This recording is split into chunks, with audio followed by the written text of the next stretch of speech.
शूद्रां सांगण्याजोगा शिक्षण मार्ग एक, शूद्रा सांगण्याजोगा शिक्षण मार्ग एक, आणि शिक्षणाने मनुष्यातले पशुतत्व हटते पहा, आणि शिक्षणातले मनुष्यातले पशुतत्व हटते पहा.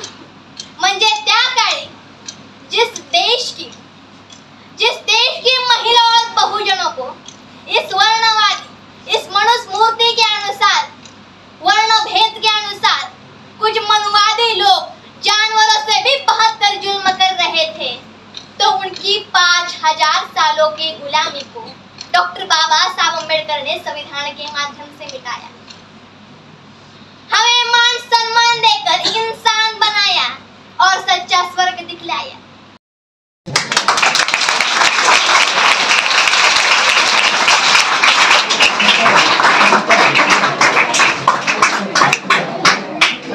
आजच्या कार्यक्रमाचे अध्यक्ष सौ शीतल सोनवणे मॅडम, आज ज्यांचे विचार आज आपण ऐकणार आहोत थोड्याच वेळात, ती प्रिया नक्ते, शाळेचे मुख्याध्यापक श्री कल्याणजी बर्डे सर, शिवसेना शाखा प्रमुख श्री तानाजी शिंदे, अशोकजी जगताप, शुभम जंगम, प्रशांत गोपने आणि सर्व शिक्षक वर्ग. आज सावित्रीबाई फुले यांची जयंती, त्या जयंती निमित्त आज आपण एक प्रबोधनाचा कार्यक्रम ठेवलेला आहे. सर्वप्रथम मी इंद्रायणी फाउंडेशन बद्दल सांगेल की आपण फाउंडेशनच्या माध्यमातून असे कार्यक्रम सतत आयोजित करत असतो. आताच काही दिवसापूर्वी तुम्हाला सत्यशोधक नावाचा आम्ही एक चित्रपट दाखवला, बरोबर दाखवला ना? तर तो चित्रपटामध्ये तुम्ही महात्मा फुले आणि सावित्रीबाई फुले यांचा पूर्ण जीवनपट पाहिला, पण आता तो जीवनपट तुम्हाला ऐकायचा आहे. तर इंद्रायणी फाउंडेशनच्या निमित्ताने आपण अनेक कार्यक्रम आयोजित करत असतो. आमचं जे उद्दिष्ट आहे की समाजामध्ये जागृती व्हावी, प्रबोधन व्हावं, आणि सोशल वर्क इंद्रायणी फाउंडेशनच्या निमित्ताने आम्ही करत असतो. तर प्रिया नक्तेचा आपण जे आता विचार सांगणार आहे ते सगळ्यांनी शांततेने ऐकावं, आणि इथून पुढे आम्ही इंद्रायणी फाउंडेशनच्या वतीने असे कार्यक्रम आयोजित करू. ठीक आहे, या ठिकाणी मी थांबतो.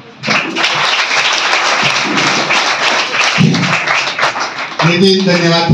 थोडक्यात आपल्या ह्या कार्याची ओळख आपण करून दिली. धन्यवाद.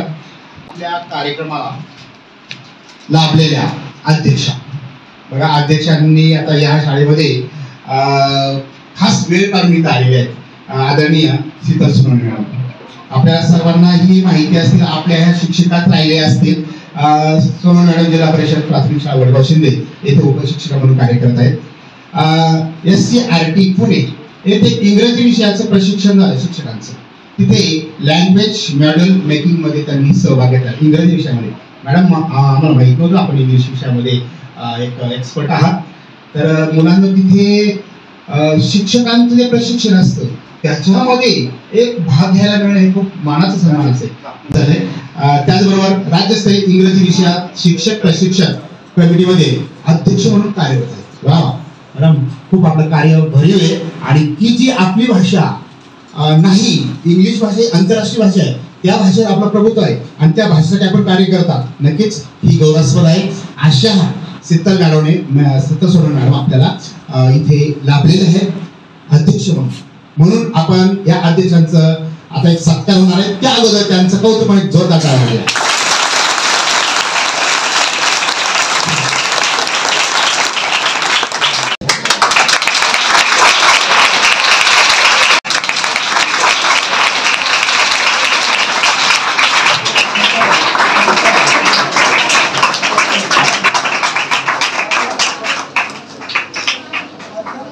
प्रियाच्या हस्ते आमच्या शाळेतील 2 महिला विद्यार्थ्यांना सत्कार. पहिली विद्यार्थी उपासना यायचंय, जी आज भाषण करणार आहे. पुढे उपासना पुढे यायचंय आणि प्रियाच्या हस्ते जो काही इंद्रायणी फाउंडेशन जो सत्कार ठेवला ना तो स्वीकारायचा आहे. प्रियाला विनंती आहे. प्रिया खूप मोठी प्रिया, या प्रियाला विनंती आहे. आमची विद्यार्थी प्रिया या 10वीला विद्यार्थिनी, पहिल्या क्रमांकाची विद्यार्थिनी, आज तुझ्या अगोदर थोडंसं काहीतरी बोलणार आहे.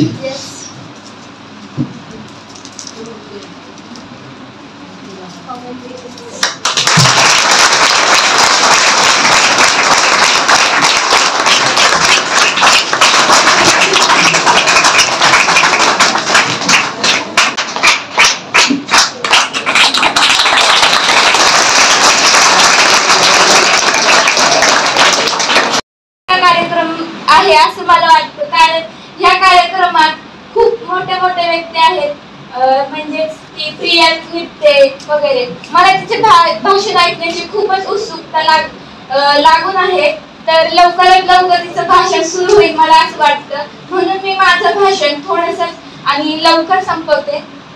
तर सावित्रीबाई फुलेमुळेच मी इथं आहे असं मला वाटतं. तर मीच नव्हे तर आपण सर्व मुली, येथे जमलेल्या सर्व मुली सावित्रीबाई फुलेमुळेच आहोत. आज बालिका दिन आहे. मला असं वाटतं की आज सावित्रीबाई असतात तर त्यांना आपण नमन करून भाषणाला सुरुवात केली असती.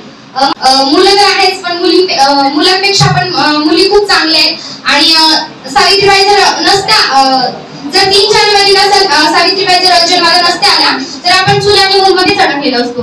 मला असं वाटतं की अशाच भागिनी खूप जन्माला यावं आणि त्यांनी आपलं नाव करावं असं मला वाटतं. मी माझे 2 शब्द संपवते आणि प्रिया खूप पटकन बोलायला येते. सावित्रीबाई म्हणजे जेव्हा त्यांचं म्हणजे आम्हाला जेव्हा दाखवलं तुम्ही, त्याच्या आधी फक्त त्यांच्या आयुष्यातील काहीच गोष्टी आम्हाला माहित होत्या. पण जेव्हा तो पिक्चर बघितला आम्ही तेव्हा असं वाटलं खरंच या सगळ्या जगाच्या आई आहात.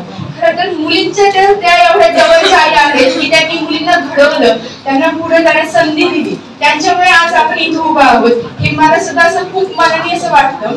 खरं तर सावित्रीबाईंविषयी काय बोलावं, कारण मला पण खूप उत्सुकता लागली प्रियाचं म्हणजे भाषण ऐकायचं, व्याख्यान ऐकायचं, खूप काही शिकायचं.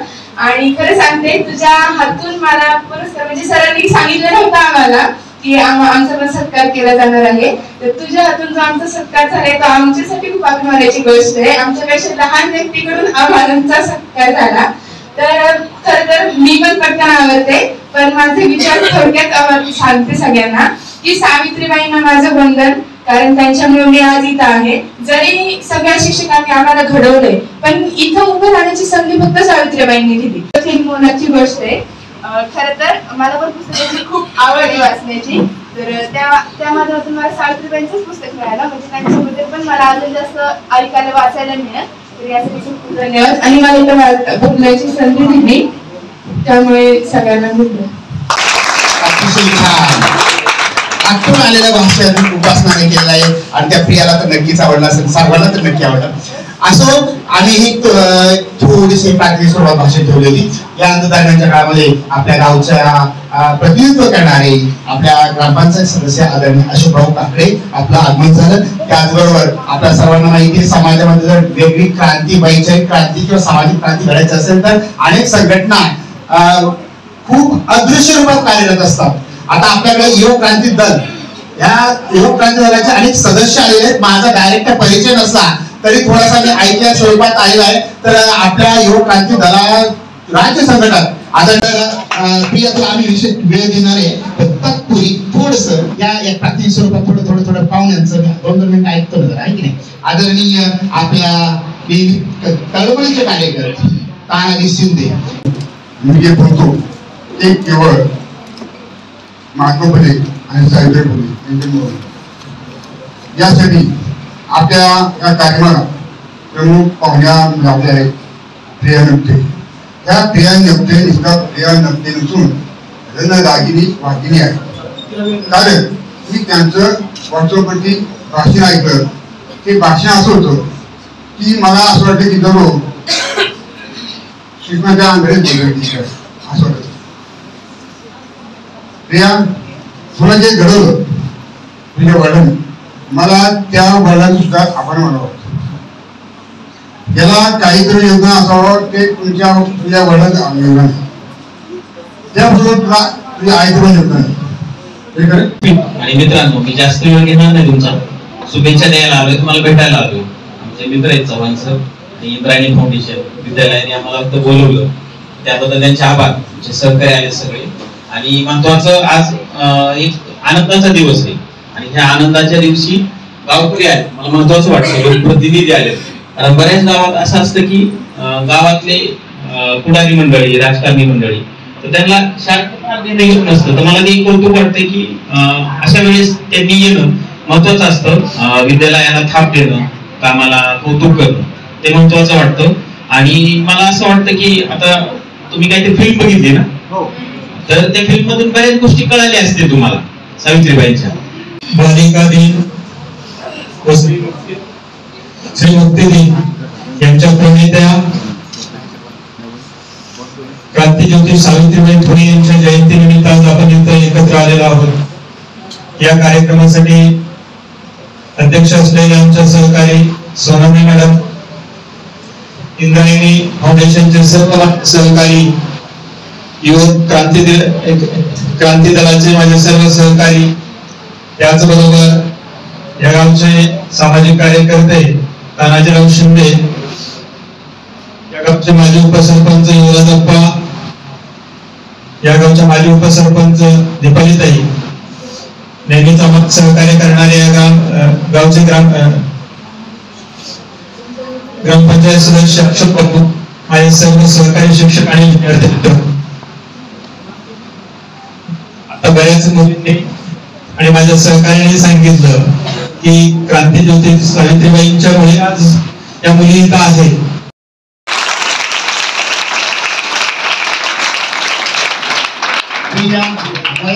आठवीतील विद्यार्थिनी, परंतु किती उत्सुकता माझ्या मनात आहे तुझ्याबद्दल, काय सांगू तुला। मी विनंती करतो, आज होय आम्ही सावित्रीच्या लेकी अशी थंडाव सांगण्यासाठी तुमच्या समोर प्रिया उभी राहणार आहे। होय आम्ही सावित्रीच्या लेकी, ए लेकी उठ ये।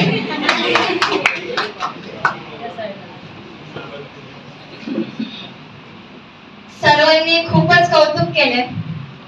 खरं तर प्रथमतः मी आपल्या सर्वांना विनंती करते, या सर्वांसाठी एका जोरदार टाळ्या।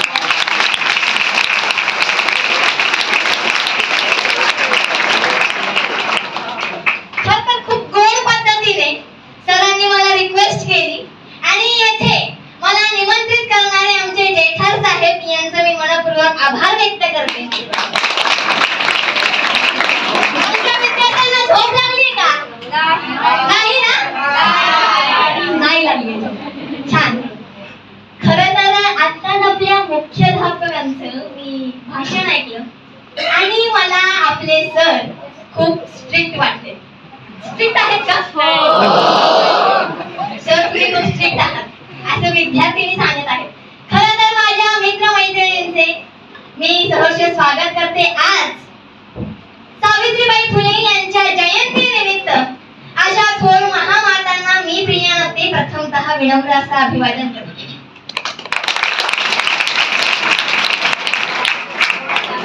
विश्वाला शांतीचा संदेश देणारे तथागत गौतम बुद्ध, बुद्धांच्या विचाराचा प्रचार प्रसार करणारे चक्रवर्ती मौर्य सम्राट अशोक, समता, स्वातंत्र्यता, बंधुता व न्यायावर आधारित असलेलं रयतेचं स्वराज्य निर्माण करणारे छत्रपती शिवाजी महाराज, वयाच्या 14व्या वर्षी संस्कृत भाषेत बुद्धभूषण लिहिणारे छत्रपती संभाजी महाराज, महिला व बहुजनांसाठी पहिली शाळा सुरू करणारे सावित्रीबाई फुले व महात्मा ज्योतिराव फुले,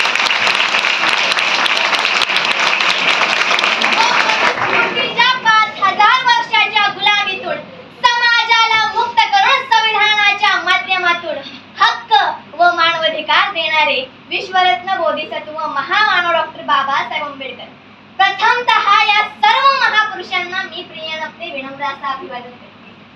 माईकने सुरुवातीलाच धोका दिला आहे, काही हरकत नाही, पण माझा आवाज खणखणीत येतोय ना पाठीमागे? नाही ऐकायला? आपला आवाज ऐकायला येतोय। सर्वजण जोरदार घोषणा देणार का?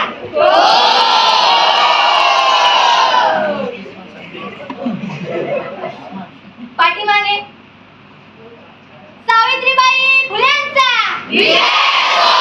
सावित्रीबाई फुल्यांचा क्रांतीसूर्य महात्मा ज्योतिराव फुल्यांचा क्रांतीसूर्य महात्मा ज्योतिराव फुल्यांचा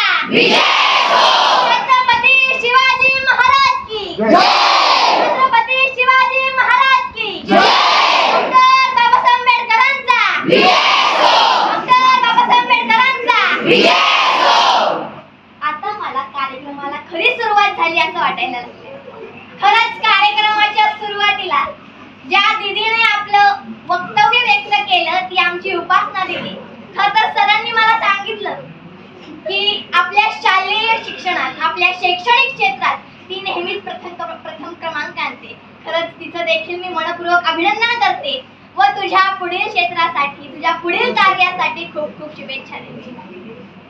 हे बघा, पाठीमागे लक्ष द्या. खरं तर आज आपण महापुरुषांचे विचार तथा सावित्रीबाई फुले यांचं कार्य समजून घेण्यासाठी येथे उपस्थित राहिलेलो आहोत. खरं तर सावित्रीबाई फुले यांच्या जयंतीनिमित्त आपण सर्वजण आपल्या शालेय जीवनातला, आपल्या शैक्षणिक क्षेत्रातला वेळ काढून येथे महापुरुषांचा इतिहास समजून घेण्यासाठी उपस्थित राहिलात, याबद्दल आपणा सर्वांचे मी मनपूर्वक आभार व्यक्त करते.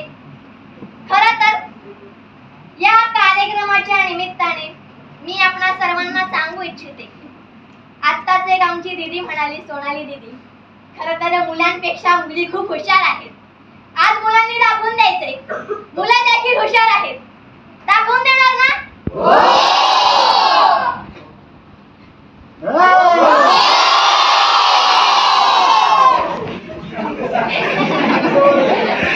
आज मी या कार्यक्रमाच्या निमित्ताने आपल्या सर्वांना महापुरुषांचा इतिहास सांगणार आहे.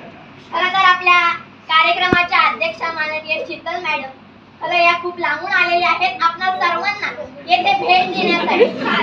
लांबून नाही आल्या, शेजारच्या तर ठीक आहे, शेजारच्या आपल्या मॅडम आलेल्या आहेत आपल्या सर्वांना भेट देण्यासाठी आणि माझं व्याख्यान ऐकण्यासाठी. हे बघा, सर्वांनी आज माझं व्याख्यान ऐकून सरांनी सांगितलं खूप कमी मुलं शिकते. मला कसं वाटतंय, सर्व विद्यार्थी खूप हुशार आहेत, माझे मित्र मैत्रिणी खूप हुशार आहेत आणि निश्चितच या व्याख्यान मालेतून महापुरुषांचे विचार, महापुरुषांचं कार्य समजून घेते. कारण की महापुरुषांचं स्वप्न आपल्या सर्वांना पूर्ण करायचे. खरं मी आपल्या सर्वांना एक प्रश्न विचारू इच्छिते. सावित्रीबाई फुले यांचा जन्म कुठे झाला?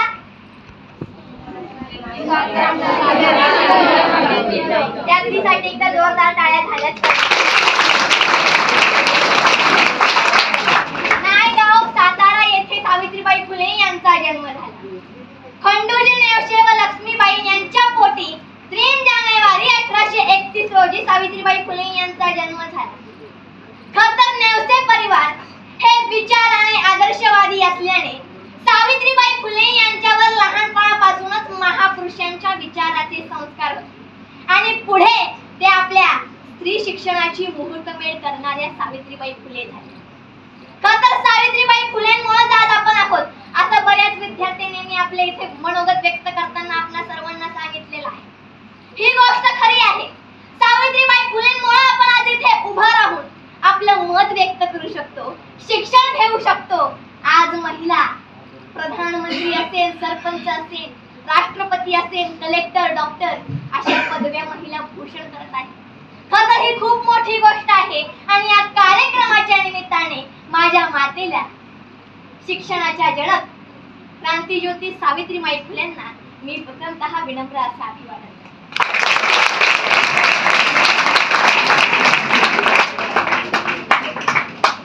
खरं तर महात्मा ज्योतिराव फुले आणि सावित्रीबाई फुले हे सामाजिक आणि शैक्षणिक अशा इतिहासातील एक आगळं वेगळं दाम्पत्य आहे. खरं तर पावणे 200 वर्षापूर्वी त्यांना कळाले की शिक्षणाविना, ज्ञानाविना काही पर्याय नाही. बहुजन महिला यांची उन्नती करायची असेल तर त्यांना ज्ञान प्रदान करावं लागेल आणि ज्ञान प्रदान करण्यासाठी शाळा सुरू करावी लागेल. तर सावित्रीबाई फुले यांनी भिडेवाड्यात पहिली शाळा सुरू केली. तारीख काय आहे त्या शाळेची?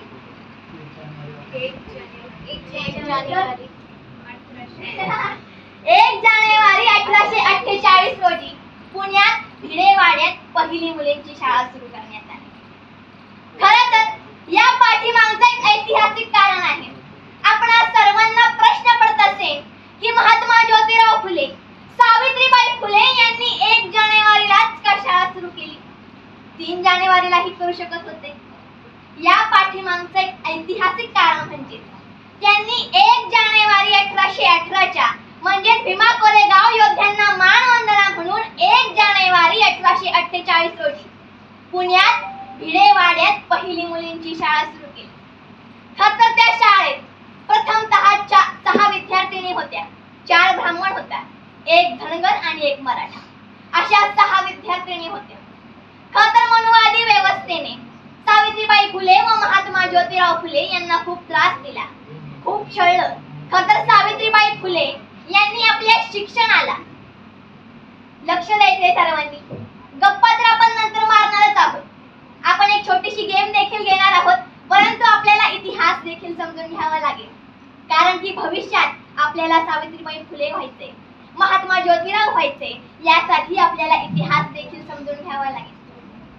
सावित्रीबाई फुले यांनी मोफत शिक्षणाला पाया म्हणून शूद्र अतिशूद्रांना गुलामीतून मुक्त करायचं असेल तर ज्ञानाशिवाय पर्याय नाही. खरं तर गुलामीला नष्ट करायचं असेल तर स्त्री ही शिकली पाहिजे. कारण आई जर गुलाम असेल तर मुलगा गुलाम होतो, आणि मुलगा जर गुलाम झाला तर परिवार गुलाम होतो, आणि परिवार जर गुलाम झाला तर देश देखील गुलाम होतो. यासाठी स्त्री ही शिकली पाहिजे. म्हणून सावित्रीबाई फुले व महात्मा ज्योतिराव फुले यांनी स्त्री शिक्षणाची मुहूर्तमेढ केली व 1 जानेवारी 1848 रोजी पुण्यात भिडेवाड्यात पहिली मुलींची शाळा सुरू केली. खरं तर त्या काळी मी आपल्या सर्वांपुढे छोटंसं उदाहरण देते. त्या काळी छत्रपतींना देखील शिक्षण घेण्याचा अधिकार नव्हता. 1818 म्हणजे छत्रपतींचे वंशज सातारा गाधीचे प्रतापसिंह भोसले हे शिक्षण घेतील म्हणून मनुवादी व्यवस्थेने त्यांच्या राजवाड्यात गुप्तहेर नेमले होते. आणि या मनुवादी व्यवस्थेच्या धोरणाविरोधात आणि मनुस्मृती विरोधात सावित्रीबाई फुले व महात्मा ज्योतिराव फुले यांनी आवाज उठवला. खरं तर सावित्रीबाई फुले आणि महात्मा ज्योतिराव फुले हे जर महाराष्ट्रात जन्माला आले नसते तर भारत देश हा कधीच सुधारला नसता. खरं तर हे सर्व आपल्या सर्वांना समजून घेणं खूप गरजेचं आहे. सावित्रीबाई फुले यांचं कार्य, महात्मा ज्योतिराव फुले यांचं कार्य हे खूप महान आहे आणि ते एका व्याख्यानात सांगता येणार नाही. परंतु जेवढं काही मी सांगायचा प्रयत्न आपल्या सर्वांना करते तो आपण निश्चितपणे समजून घेऊया आणि पुढे या महापुरुषांसारखे बनवूया. सावित्रीबाई फुले, महात्मा ज्योतिराव फुले असतील, डॉक्टर बाबासाहेब आंबेडकर असतील, छत्रपती शिवाजी महाराज असतील यांच्यासारखे महापुरुष बनण्याचा प्रयत्न करूया. खरं तर मला असे वाटते सावित्रीबाई फुले व महात्मा ज्योतिराव फुले यांच्या कार्यावर, यांच्या विचारावर आपल्याला चालायचं असेल तर शिक्षणाविना पर्याय नाही आणि शिक्षण घ्यावेच लागेल. खरं तर शिक्षण घेतले तरच आपण आपल्या क्षेत्रात प्रगती करू शकतो, उन्नती करू शकतो. म्हणून आपले मुख्याध्यापक स्ट्रिक्ट आहेत. आपण आपल्या कार्यात, आपण आपल्या क्षेत्रात टॉपवर राहावं म्हणून आपले मुख्याध्यापक, शिक्षक लोक कार्य करत असतात, प्रयत्न करत असतात. खरं तर त्यांचा उद्देश हा आहे की आपण शिकावं, आपण ज्ञान प्रदान करावं व सावित्रीबाई फुले यांचे विचार, यांचे कार्य आत्मसात करून आपापल्या क्षेत्रात टॉप करावं. खरं तर मला या कार्यक्रमाच्या निमित्ताने उपासना दिदीचं खरंच खूप कौतुक वाटतं. ती आपल्या शिक्षकांचं, मुख्याध्यापकांचं ऐकून आपापल्या क्षेत्रात टॉप करत आहेत. शैक्षणिक क्षेत्रात टॉप करत आहेत. खरं तर महात्मा ज्योतिराव फुले सामाजिक, शैक्षणिक व राजकीय क्षेत्रात त्यांचं खूप आणि फार मोठं योगदान आहे. त्यांनी होत करूंना मान सन्मान दिला, त्यांच्यासाठी शिक्षणाची दारे उघड केली. खरं तर हे त्यांचं योगदान हे जागतिक स्तरावरचं योगदान होतं.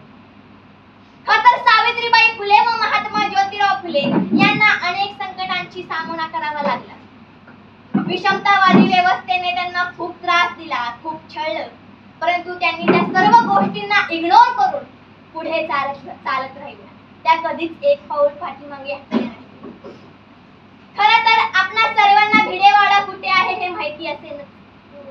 कुठे आहे भिडेवाडा? पुण्यात कुठे आहे? आता मॅडम काय म्हणल्यात? दगडूशेठ गणपतीच्या समोर भिडेवाडा. खरं तर दुर्दैवाची गोष्ट हीच आहे की आपल्याला भिडेवाड्याची ओळख कशी करावी लागते की दगडूशेठ गणपतीच्या मंदिरासमोर भिडेवाडा आहे. आपण असं म्हणतो का की भिडेवाड्यासमोर दगडूशेठ गणपतीचं मंदिर आहे? तर यावर मला म्हणावेसे वाटते भिडेवाडा हे स्वाभिमानाचं प्रतीक आहे. भिडेवाडा हे स्वाभिमानाचं प्रतीक आहे, परंतु त्या समोर बांधलेले दगडूशेठ गणपतीचे मंदिर हे तुम्हा आम्हाला गुलाम बनविण्याचे जाळ आहे. म्हणून मला म्हणावेसे वाटते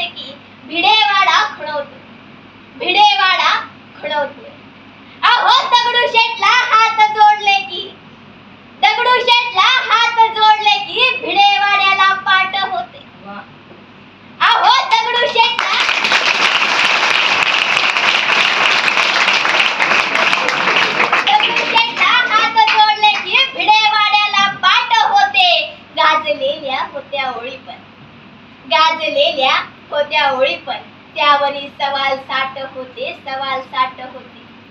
अहो पाहुणी दुरावस्था भिडे वाड्याची, पाहुणी दुरावस्था भिडे वाड्याची, तेव्हा संतापाची लाट होते. पाहुणी दुरावस्था भिडे वाड्याची, तेव्हा संतापाची लाट होते. स्त्री शिक्षणाची येथूनच एक एक गाठ होते, एक एक गाठ होते. हात जोडले की भिडेवाड्याला पाठ होते, भिडेवाड्याला पाठ होते. पावलोपावली त्यांच्या, पावलोपावली त्यांच्या आडवळणाचे घाट होते. पावलोपावली त्यांच्या आडवळणाचे घाट होते. आणि डबक्यात साचलेल्या पाण्याचे, आणि डबक्यात साचलेल्या पाण्याचे वाहणारे पाट होते, वाहणारे पाट होते. विरोधाच्या अंधारातून मग एक प्रकाशमय वाट होते. आणि खांद्याला खांदा लावणी आज मान समाजात ताट होते, मान समाजात ताट होते. दगडूशेठला हात जोडले की भिडेवाड्याला पाठ होते, भिडेवाड्याला पाठ होते. खरं तर मी आपणा सर्वांना एक सांगू इच्छिते की आपण पुण्यात तर गेलाच असाल. आपण जर पुण्यात गेल्यास दगडूशेठ गणपती दर्शनात जात असाल, त्या मंदिराच्या दरवाजाच्या समोरच देशातील पहिली मुलीची शाळा भिडेवाड्यात अवश्य भेट द्या. कारण त्या भिडेवाड्याने तुम्हा आम्हाला माणूस म्हणून जगण्याचा अधिकार दिला आहे, हे कधीच विसरू नका. खरं तर खूप छान वाटतं अशा शाळेत येऊन माझ्या मित्रमैत्रिणींना सांगून महापुरुषांचा इतिहास. आतापर्यंत सर मी सर्व ज्येष्ठ नागरिकांना, वयस्कर माणसांना महापुरुषांचा इतिहास सांगत आले. खरं तर तो ह्या जनरेशनला सांगणं खूप महत्त्वाचं आहे, कारण की भारत देश हा या जनरेशनच्याच हातामध्ये आहे. खरंच खूप छान वाटतं माझ्या मित्रमैत्रिणींना भेटून. आणि येथे मी महापुरुषांचा इतिहास सांगत असताना आपणा सर्वांना सांगू इच्छिते की सावित्रीबाई फुले यांनी त्या मनुवादी व्यवस्थेला लक्ष न देता पुण्यात 18 शाळा निर्माण केल्या. खरं तर गव्हर्नमेंट शाळेपेक्षा देखील जास्त विद्यार्थी सावित्रीबाई फुले यांच्या शाळेत होते. सावित्रीबाई फुले यांनी 1 मे रोजी 1849 रोजी शाळा सुरू केली प्रौढ स्त्रियांसाठी. पुढे त्यांनी 17 सप्टेंबर 1849 रोजी मागासलेल्या मुलांसाठी शाळा सुरू केली.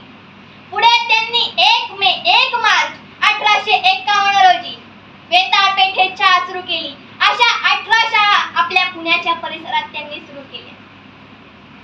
अस्पृश्य समाजातील विद्यार्थ्यांना, महिलांना शिकवण्याचं काम त्यांनी केलं. खरं तर काय होते, सर्वांना झोप यायला लागली? नाही सर म्हणते, त्यांना म्हणू द्या सर.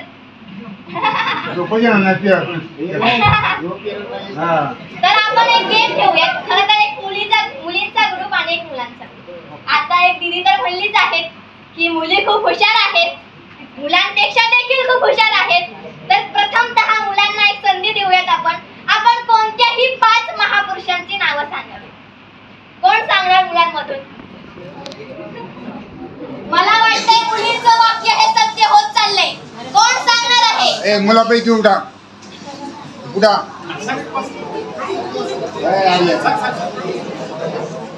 डॉक्टर बाबासाहेब आंबेडकर, छत्रपती शिवाजी महाराज, ज्योतिराव फुले, लालबहादूर शास्त्री, महात्मा गांधी. दादासाठी का जोरदार टाळ्या.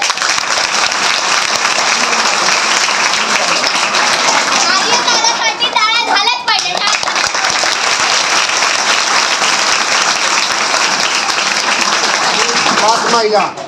5 महिला कोण आहे ते सांगा. आता सर म्हणाले तसंच आता आपण स्त्रियांनाच. हा ओके येस. आपण आता आपल्या माझ्या मैत्रिणींना चान्स देते की तुम्ही कोणत्याही 5 महामातांचं नाव सांगा. उठा कोणीतरी उठा. उपासना कुठे? स्टेटमेंट लॉंग होते का ते? अहिल्याबाई होळकर, सावित्रीबाई फुले, राजमाता जिजाऊ आणि इंदिरा गांधी आणि प्रतिभा ताई.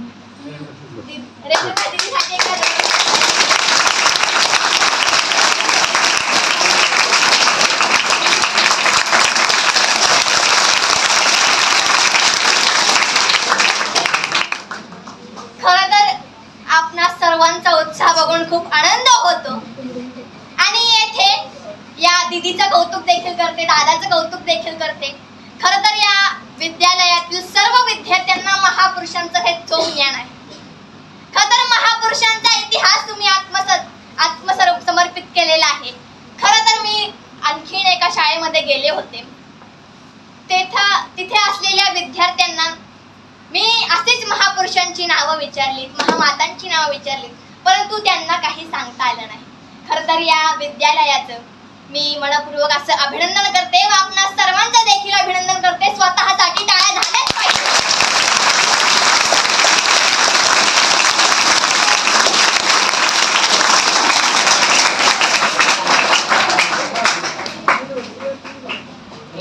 यापुढे आता आपण सावित्रीबाई फुले यांचा इतिहास समजून घेण्यासाठी सर्व महापुरुषांचा इतिहास देखील आपणा सर्वांना समजून घ्यावा लागेल.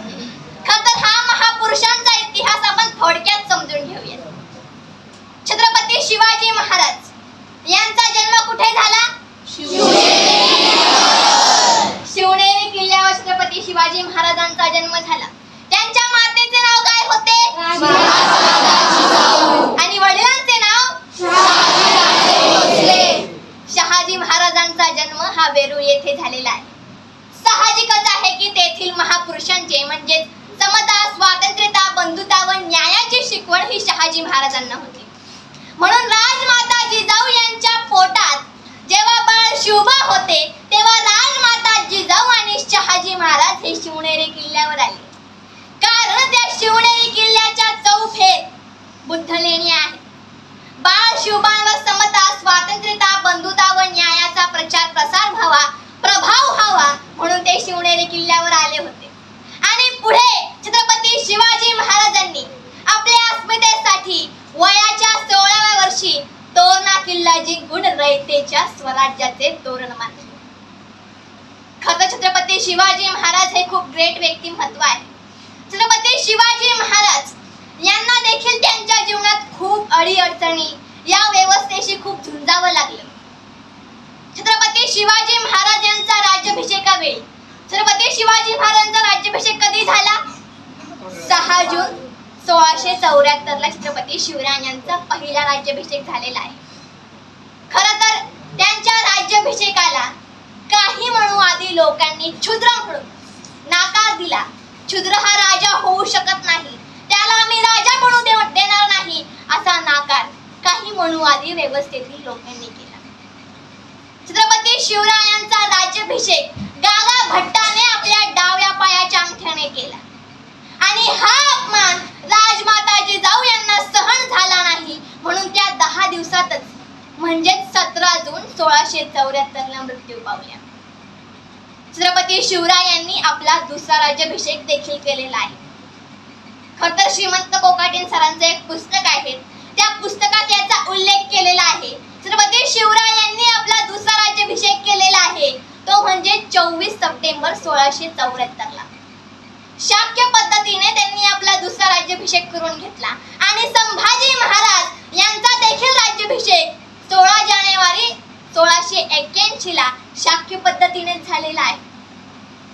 आणि महात्मा ज्योतिराव फुले यांनी शिवरायांना आदर्श मानले व विषमतावादी व्यवस्थेला, विषमतावादी धर्माला त्याग करून 24 सप्टेंबरलाच सत्यशोधक समाजाची स्थापना केली.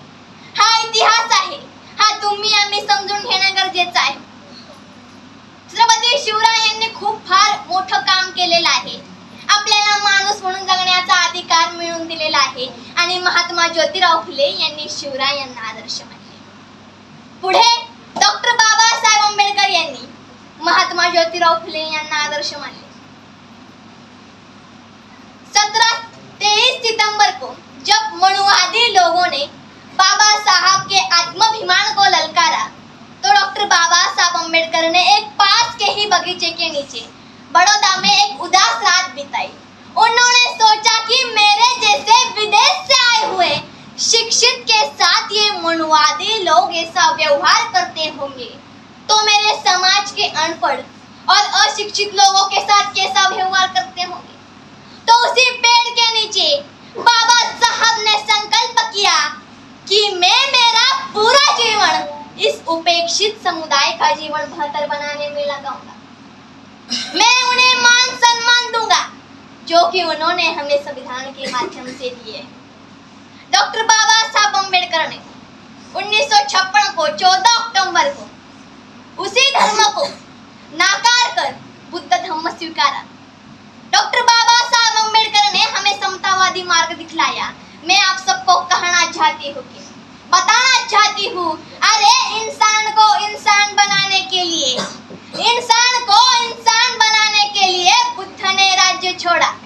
इंसान को इंसान बनाने के लिए बुद्ध ने राज्य छोड़ा। सम्राट अशोक ने युद्ध छोड़ा, फुले ने घर छोड़ा और डॉक्टर बाबा साहब अम्बेडकर ने धर्म छोड़ा।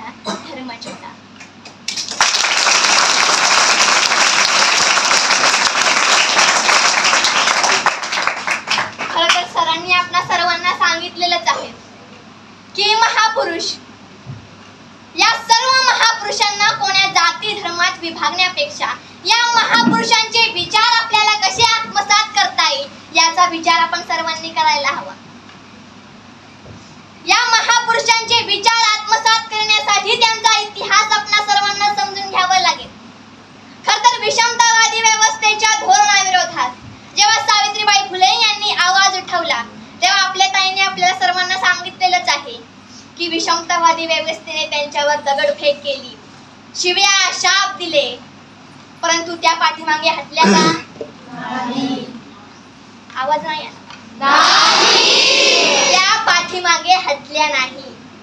आपल्या जीवनात देखील संकट येणार आहेत, त्या आपण पाठीमागे जाऊन चालणार आहे का? नाही। तर त्या संकटावर मात करून आपण पुढे कसं जाऊ याचा आपण सर्वांनी विचार करायला हवा। खरं तर आपला सर्वांचा उत्साह टॉप लेवलला गेलेला आहे, तर आपण आणखीन महापुरुषांचा इतिहास समजून घेण्याचा प्रयत्न करूया। दीदी झोपली का?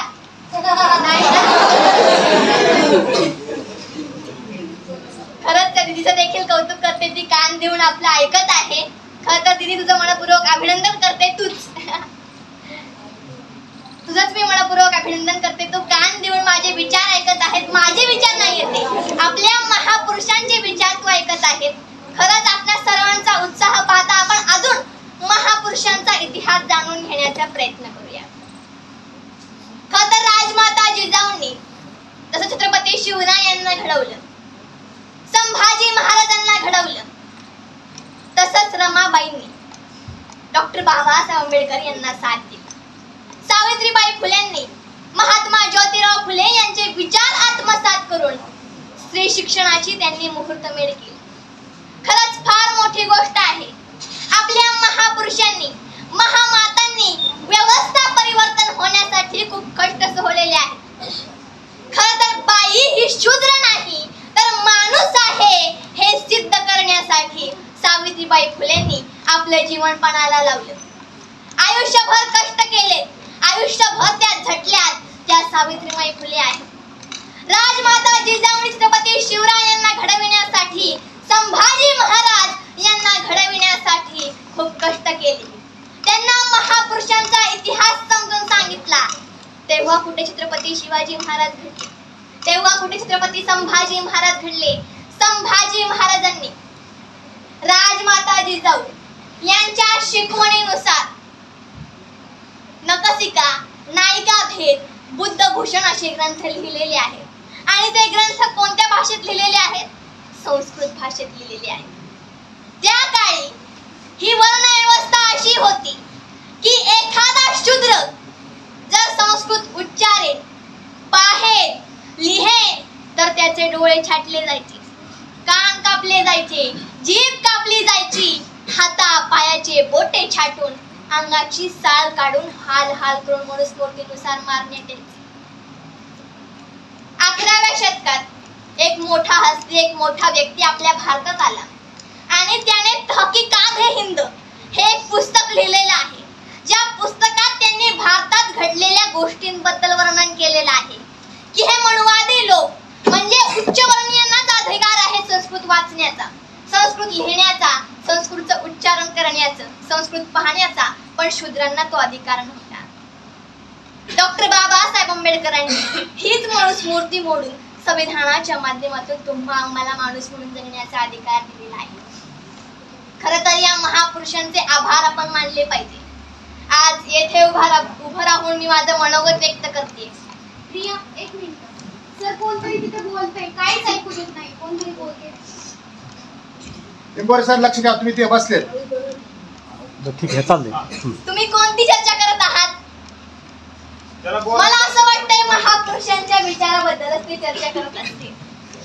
खर तर आपलं देखील मनोगत मी जाणून घेण्याचा प्रयत्न करेन. आपण ही चर्चा नंतर कधीतरी करूयात. दीदीने आपल्याला सांगितलं आवाज येत नाहीये. शेवटपर्यंत आवाज येतोय का माझा? थँक्यू दीदी. खरं तर आपली सोनाली दीदी खूप हुशार आहे. खरंच तिने येथे मनोगत देखील व्यक्त केलं.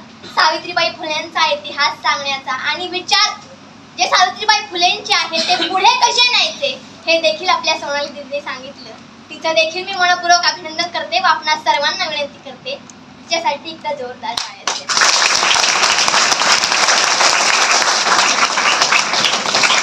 खरं तर आपल्या सरांच्या खूप छान अशा विद्यार्थिनी आहेत, विद्यार्थी देखील आहेत. सरांसाठी टाळ्या.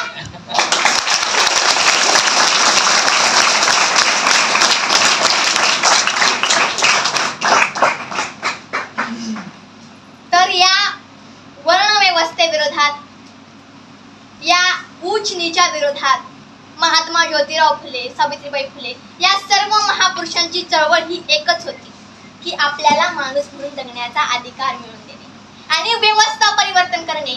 जे आपल्या महापुरुषांनी आयुष्यभर झटून आपल्याला माणूस म्हणून जगण्याचा अधिकार मिळवून दिला. खरंच फार मोठी गोष्ट आहे. आपल्या महापुरुषांचे कार्य समजून घेणे हे फार अवघड आहे. त्यांचं कार्य हे आभाळ एवढं आहे. परंतु जे काही महापुरुषांचं कार्य आहे ते आपण समजून घेण्याचा प्रयत्न करूयात. सर्व कार्य तर आपण समजू शकत नाही, ते खूप मोठं आहे.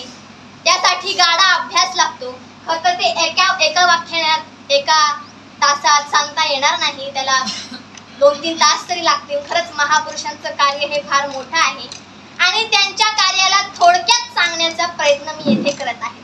जे मेन पॉइंट आहेत ते आपण समजून घेण्याचा प्रयत्न करूयात आणि ही जी चर्चा आहे ती आपण नंतर करूयात. मी पुन्हा येईल.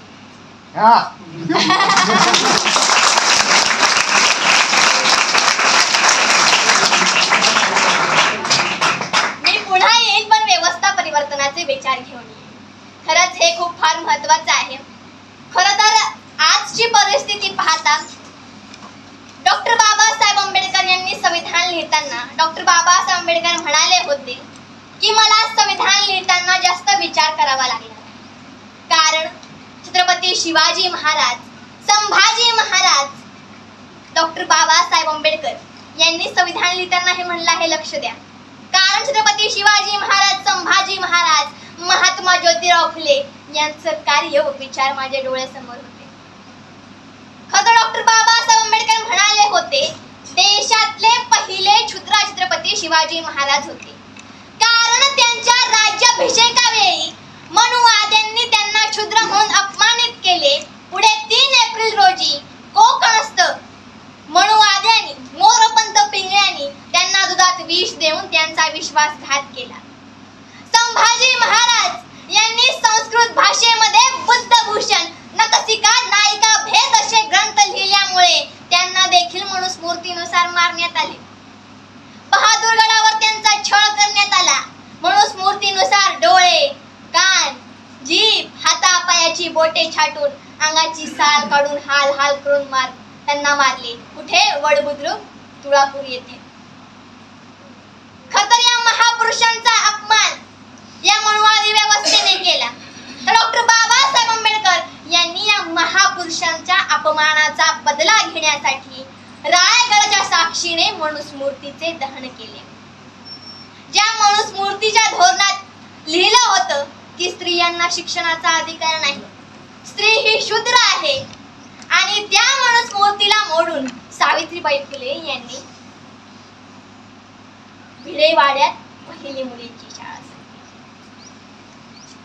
सावित्रीबाई फुले यांना खूप कष्ट, वेदना खूप सोसावं लागलं, कारण या मनुवादी व्यवस्थेने त्यांचा खूप छळ केला. आणि आज देखील ही मनुवादी व्यवस्था या महापुरुषांचा खोटा इतिहास देखील लिहित आहे. परंतु महापुरुषांचा खरा इतिहास आपल्या सर्वांना समजून घ्यावा लागेल आणि महापुरुषांचं स्वप्न पूर्ण करावं लागेल. येथे आपण पुन्हा एकदा एक गेम खेळूयात. पुन्हा एकदा बॉईज अँड गर्ल्स. हो, आता दीदीने चॅलेंज केलेलंच आहे. ओम उठ रे. ओम काकडे 10वी. तर सर्वांनी आता दीदीने त्याला चॅलेंज केलेलंच आहे, बॉईज वर्सेस गर्ल्स. तर येथे मी आपणाला एक प्रश्न विचारते. आपण सर्वांनी आपल्या महापुरुषांचं कार्य सांगायचं आहे. कोणत्याही एका महापुरुषाचं कार्य जर सांगितलं तरी चालेल. कोण सांगणार? बॉईज मधनं फर्स्ट. आज सावित्रीबाई फुले आहे. सावित्रीबाई फुले यांच्या जयंतीनिमित्त सावित्रीबाई फुले यांचं शक्यतो कार्य सांगण्याचा प्रयत्न करा. या माझ्या व्याख्यानमालेत मी आपल्या सर्वांना सावित्रीबाई फुले यांचं कार्य सांगण्याचा प्रयत्न केलेला आहे. आपल्याला काय समजलं ते देखील आपण सांगितलं तरी चालेल.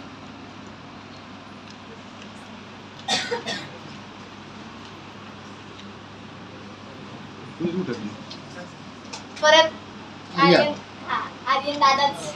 मी कार्य सांगेन डॉक्टर बाबासाहेब आंबेडकरांचं. डॉक्टर बाबासाहेब आंबेडकरांनी मनुवादी व्यवस्थेवर आळा घालून त्यांनी संविधान लिहिले. त्यांनी खूप मोठं कार्य केलं. त्या काळात तर शूद्रांना म्हणजे म्हणणार नाही तसं, कारण ते म्हणणं चुकीचं आहे. कारण त्या काळात काही व्यक्तींना तर शिकण्याला सुद्धा बंदी होती. म्हणजे समाजात वावरताना सुद्धा सुद्धा येत नव्हतं. ते खूप म्हणजे खूप हालाकीच्या परिस्थितीतून म्हणजे पाठीला झाडू बांधून गळ्याला मटकं करून फिरायचे. त्यांना समाजात वावरायला सुद्धा बंदी होती. ही बंदी त्यांनी नष्ट करून टाकली. त्यांच्यामुळं हा भारत चालतोय. त्यामुळं मी त्या महामानवाला वंदन करतो.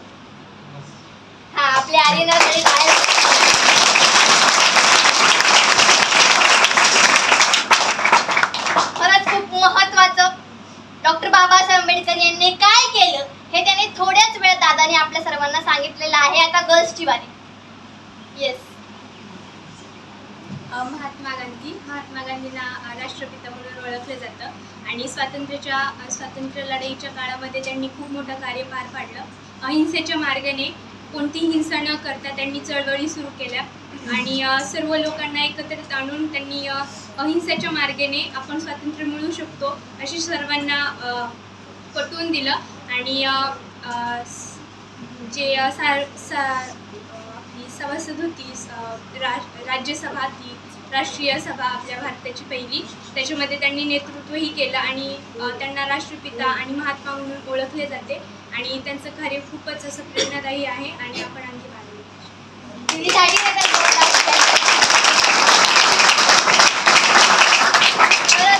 मागच्या वेळेस देखील त्याच दादाने उत्तर दिलं आणि ह्याच दीदीने उत्तर दिलं. खरं तर यांचं मी मनपूर्वक अभिनंदन करते. आणि दादाने असं सांगितलं की डॉक्टर बाबासाहेब आंबेडकर यांना मनुवादी व्यवस्थेने खूप छळलं, परंतु डॉक्टर बाबासाहेब आंबेडकर यांना साथ देणाऱ्या आमच्या रमाबाई होत्या. खरं तर डॉक्टर बाबासाहेब आंबेडकर यांचं कार्य समजून घेत असताना, महात्मा ज्योतिराव फुले यांचं कार्य समजून घेत असताना, शिवरायांचं कार्य समजून घेत असताना आपल्याला त्या महामातांचं कार्य देखील समजून घ्यावं लागेल. डॉक्टर बाबासाहेब आंबेडकर यांना साथ देणाऱ्या माझ्या रमाई होत्या. खरं तर रमाबाई यांच्याविषयी मी म्हणेन, विसरू नका त्या मातेला, विसरू नका त्या मातेला, रमाई आंबेडकर म्हणतात जिला, विसरू नका त्या मातेला, रमाई आंबेडकर म्हणतात जिला. एक एक दिवस लोटत तोंडात पदराचा बोळा धरून, एक एक दिवस लोटत तोंडात पदराचा बोळा धरून, तरीही राहिली धीर धरून. एक एक दिवस लोटत तोंडात पदराचा बोळा धरून, तरीही राहिली धीर धरून. समाजासाठी एक एक दिवसभर झटली ती, समाजासाठी एक एक दिवसभर झटली ती. आपल्या सर्वांसाठी घाम गाळला तिने, आपल्या सर्वांसाठी घाम गाळला तिने. अशा निळ्या आभाळाची, अशा आभाळ निळ्या, अशा सावित्रीबाईंना अशा माता रमाईंना आणि अशाच माता जिजाईंना मी येथे विनम्र असा अभिवादन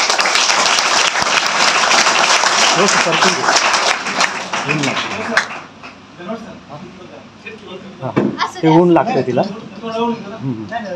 चटका बसतो. आता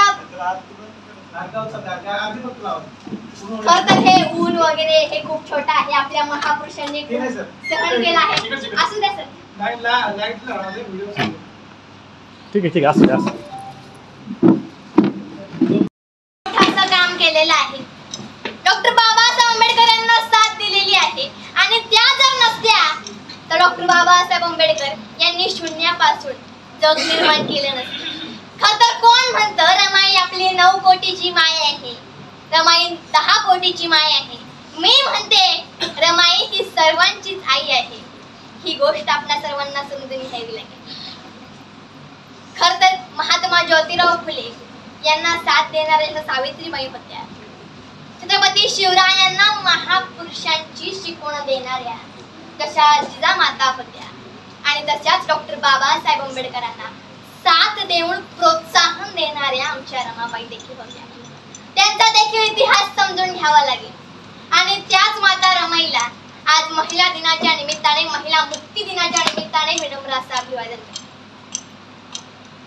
खरं तर महात्मा ज्योतिराव फुले हे म्हणाले आहेत की विद्येविना मती गेली, मती विना नीती गेली, नीती विना गती गेली आणि गती विना वित्त गेले आणि विद्येविना शूद्र खचले.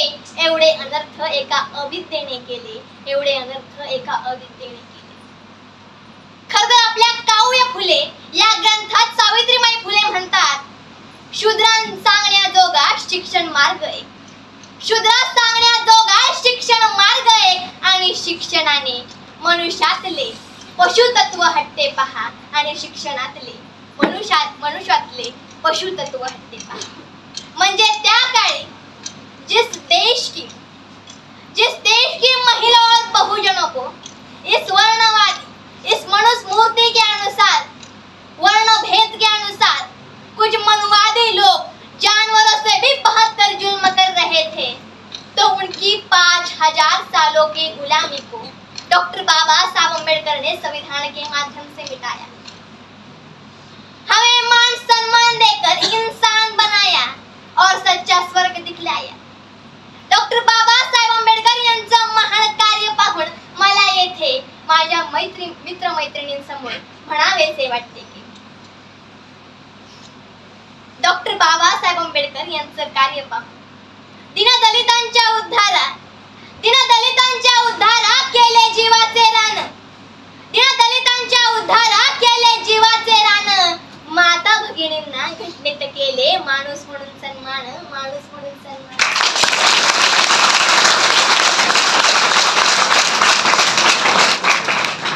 केला 14 काळाचा सत्याग्रह, केला 14 काळाचा सत्याग्रह. मनुस्मृतीचे केले दहन, मनुस्मृतीचे केले दहन. अशा या महामानवाला बाबासाहेबांना येथे मी नमन, येथे मी करते. खरं तर या महापुरुषांची चळवळ खूप मोठी आहे. तसं डॉक्टर बाबासाहेब आंबेडकर यांनी महात्मा ज्योतिराव फुले यांना आदर्श मानलं आणि महात्मा ज्योतिराव फुले यांनी शिवराय यांना आदर्श मानलं. खरं तर डॉक्टर बाबासाहेब आंबेडकर यांनी संविधान लिहिताना आपल्या सगळ्यांसमोर एक वक्तव्य मी आपल्या सर्वांना आताच सांगितलं की छत्रपती शिवाजी महाराज, महात्मा ज्योतिराव फुले यांचं कार्य माझ्या डोळ्यासमोर होतं आणि डॉक्टर बाबासाहेब आंबेडकर यांनी महापुरुषांना आदर्श मानून आपल्या देशासाठी संविधान लिहिलं आणि हे संविधान ही लोकशाही राज्यघटना अर्पित करताना डॉक्टर बाबासाहेब आंबेडकर म्हणाले होते, पहले राजा रानी के पेट से जन्म लेता था, अब वो सर्व सामान्य लोगों के वोट से लेगा. असं डॉक्टर बाबासाहेब आंबेडकर म्हणाले होते. देशास लोकशाही राज्यघटना अर्पित करताना पहिले राजा राणीच्या पोटातून जन्म घ्यायचा, परंतु तो आता सर्वसामान्याच्या मताने मतपेटीतून घेईल. म्हणजे आता निर्माण झाली आहे डेमोक्रेसी. कोणामुळे? संविधानामुळे. आणि त्या संविधानाचे आपण पालन करत आहोत का याचा विचार आपण सर्वांनी करायला हवा. खरं तर आज देखील पडलेली आहे, जी आपल्यावर अन्याय अत्याचार करत आहेत. खरं तर आता या ईव्हीएम आले आहेत. खरं तर या ईव्हीएमच्या माध्यमातून लोकशाहीचा तर घात झालेला आहे. डॉक्टर बाबासाहेब आंबेडकर म्हणाले होते, गुलाम वो होता है जो गुलामी सहत आहे. आणि आज आपण तेच करत आहोत. डॉक्टर बाबासाहेब आंबेडकर संसदेत म्हणाले होते, संविधान अंततः बुरा साबित होगा जब उसे इस्तेमाल में लाने वाले लोग बुरे होंगे. संविधान अंततः अच्छा साबित होगा जब उसे इस्तेमाल में लाने वाले लोग अच्छे होंगे. तर आपण सर्वजण एक सुजाण नागरिक म्हणून संविधानाचं पालन करत या महापुरुषांचं स्वप्न पूर्ण करत डॉक्टर बनूयात, IAS आपलं आपण ज्या क्षेत्रात प्रगती करू इच्छितो त्या क्षेत्रात उंचावर जाऊयात. आपल्या आई वडिलांचं नाव रोशन करूयात.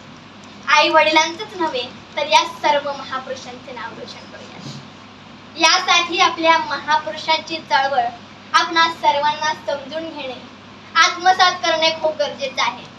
खरं तर काही गोष्टी आपल्या विचाराच्या बाहेर आहेत, परंतु त्या देखील समजून घेणं खूप गरजेचं आहे.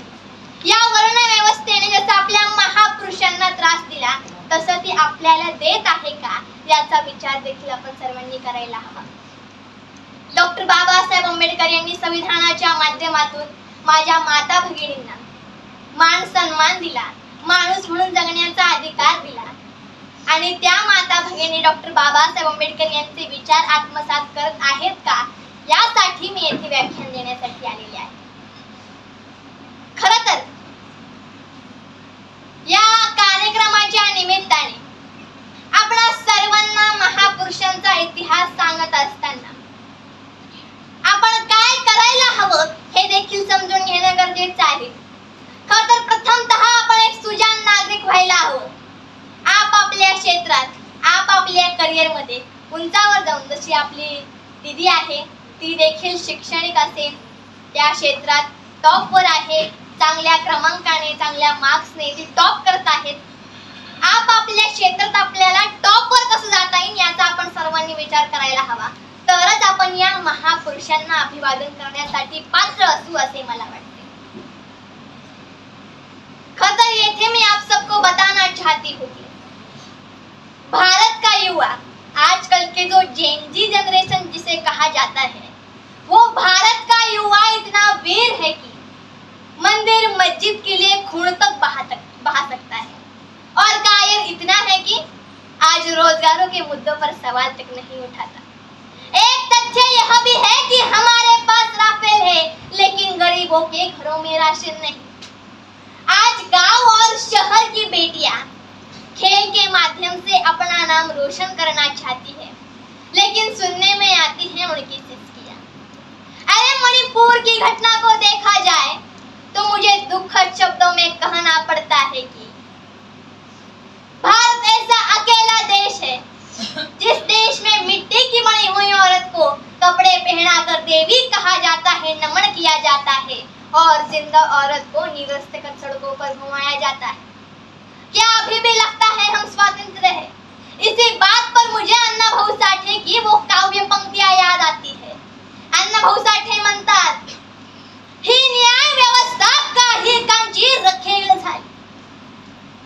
ही न्याय व्यवस्था काही कांची रखेल झाली. ही संसद देखील हिजाड्यांची हवेली झाली, हिजाड्यांची हवेली झाली. मी माझ्या व्यथा मांडू कोणाकडे, मी माझ्या व्यथा मांडू कोणाकडे, कारण येथली न्याय व्यवस्था भ्रष्टतेने रंगीन झाली, भ्रष्टतेने रंगीन झाली. आज तेच होत आहे.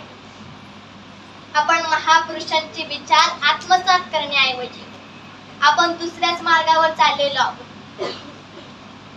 खरं तर जो पाथ आपल्या करिअरसाठी इम्पॉर्टंट आहे हे आपल्याला माहिती असून देखील आपण चुकीचा मार्ग निवडत आहोत. खरं तर महापुरुषांचे विचार जर आपण वाचले, खरं तर येथे उपस्थित असलेल्या सर्व माझ्या मित्र मैत्रिणींना मी विनंती करते की आपण दररोज आता 10th मधल्यांची तर परीक्षा बोर्ड्स आले असतील जवळ, ते सोडून बाकी सर्व मित्र मैत्रिणींना माझी विनंती आहे की आपण दररोज महापुरुषांचं एखादं तरी पुस्तक वाचावं. एक पान का होईना आपण त्यांचा इतिहास समजून घेण्याचा प्रयत्न करावा, जेणेकरून आपल्याला आपल्या महापुरुषांचे उद्देश काय होते ते कळेल आणि आपल्याला काय करायचं आहे ते देखील कळेल. खरं तर आमचे जेठाल साहेब आहेत. खरं तर त्यांनी मला गाडीतून येताना सांगितलं, इंद्रायणी फाउंडेशन या विद्यालयात नेहमीच वेगवेगळ्या कार्यक्रमाचं, वेगवेगळ्या उपक्रमांचं आयोजन करत असते. करते ना? नाही, झोप लागली वेगवेगळ्या कार्यक्रमाचे आयोजन हे इंद्रायणी फाउंडेशन करत असते. खरं तर त्या इंद्रायणी फाउंडेशनचे अध्यक्ष आमचे नितीन चव्हाण सर आहेत. खरं तर त्यांनी ही फाउंडेशन खोलून तुम्हा आम्हाला महापुरुषांचा इतिहास असेल, महापुरुषांचं कार्य असेल, हे वेगवेगळ्या उपक्रमांच्या माध्यमातून सांगण्याचा प्रयत्न केलेला आहे. खरं तर या इंद्रायणी फाउंडेशनचा स्लोगनच आहे, सेवा हाच आमचा धर्म. काय आहे? सेवा हाच आमचा धर्म. तर आपण कोणत्या जातीत, कोणत्या धर्मात न अडकता आपण एकच विचार करायला हवा, सेवा हाच आपला धर्म आहे. आणि आपण देखील पुढे आपल्या महापुरुषांसारखं होत करू ना. ज्यांच्याकडे पैसे नाही, ज्यांना शिक्षण घेण्यासाठी, जेवण करण्यासाठी पैसे नाहीत, त्यांना देखील आपण मदत करूयात, त्यांची सेवा करूयात. कारण आपला एकच धर्म आहे, तो म्हणजे सेवा. आणि इंद्रायणी फाउंडेशन आपल्या या स्लोगनच्या माध्यमातून वेगवेगळ्या कार्यक्रमाचे उपक्रम या विद्यालयात करत असते.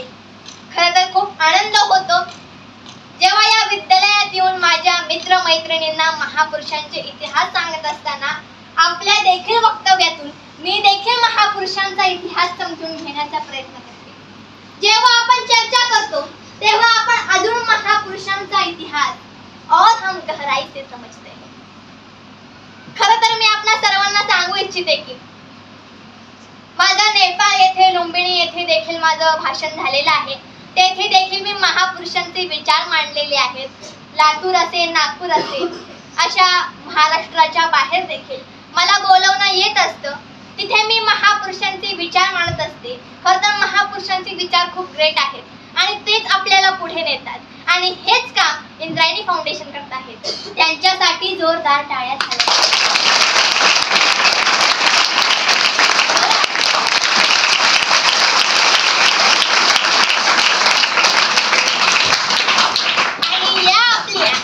इंद्रायणी फाउंडेशनचे फाउंडर आहेत जेठाल सर. यांच्यासाठी टाळ्या.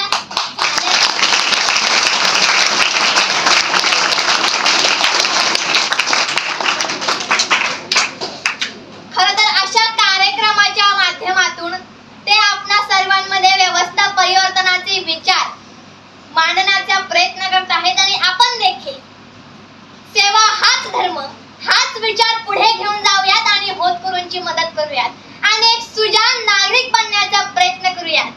खरं तर येथे उपस्थित असलेल्या माझ्या सर्व मित्रमैत्रिणींचे मी मनपूर्वक असं आभार व्यक्त करते. तुम्ही माझं व्याख्यान नाही म्हणणार, मी माझे विचार, महापुरुषांचे विचार आणि महापुरुषांचं कार्य समजून घेण्याचा प्रयत्न केला. याबद्दल आपल्या सर्वांचे मी मनपूर्वक असे आभार व्यक्त करते. आणि नक्कीच आपले आता मुख्याध्यापक सर आहेत, ते कधीच म्हणणार नाही की येथून कोणीच शिकून गेलं नाही. मला निश्चित अशी अपेक्षा आहे की आपण सर्वजण या महापुरुषांचा इतिहास समजून घेऊयात आणि आपल्या मुख्याध्यापक सरांना दाखवून देऊयात की आम्ही विद्यार्थी देखील काही कमी नाही. जोरात कमी नाही. माझ्याकडे बघून जा, सरांकडे बघून जा. आम्ही विद्यार्थी देखील काही कमी नाहीत. आम्ही देखील एक सुजाण नागरिक बनण्याचा प्रयत्न करून महापुरुषांचा इतिहास समजून आपल्या क्षेत्रात टॉप करण्याचा प्रयत्न करूयात. आणि निश्चितपणे आपण सर्वांनी माझं विचार, महापुरुषांचे विचार ऐकले त्याबद्दल आभार व्यक्त करते. आणि आपल्या आर्य दादाने देखील मनोगत व्यक्त केले, रेणुका दीदीने देखील मनोगत व्यक्त केले, त्यांचे देखील मी असे आभार व्यक्त करते. आणि नेक्स्ट टाइम मी पुन्हा येणार आहे.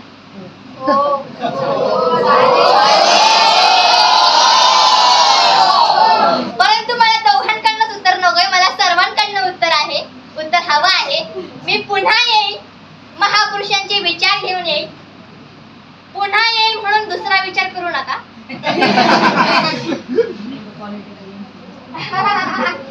मी पुन्हा येईल, महापुरुषांचे विचार घेऊन येईल आणि येथे मला निमंत्रित केले याबद्दल जेठार साहेबांचे खूप खूप असे अभिनंदन आणि धन्यवाद देखील व्यक्त करते. आणि हेच उपक्रम अजून पुढे चालू राहोत यासाठी जेठार साहेबांना, आपल्या इंद्रायणी फाउंडेशनला मी असं मनपूर्वक अभिनंदन करते आणि शुभेच्छा देखील देते. आपण खरंच सर खूप मोठे काम करत आहात आणि येथे येऊन मला आज फारच आनंद झालाय. फार म्हणजे फार आनंद झालाय मला तुमच्यामध्ये माझे विचार मांडून, तुमच्याशी गप्पा मारून, दीदी बरोबर चर्चा करून, आपल्या उपासना दीदीचं मनोगत ऐकून. आपली दीदी असेल, श्रावणी दीदीने देखील छान असं मनोगत व्यक्त केलं आणि खरंच खूप आनंद झाला आपल्यामध्ये येऊन.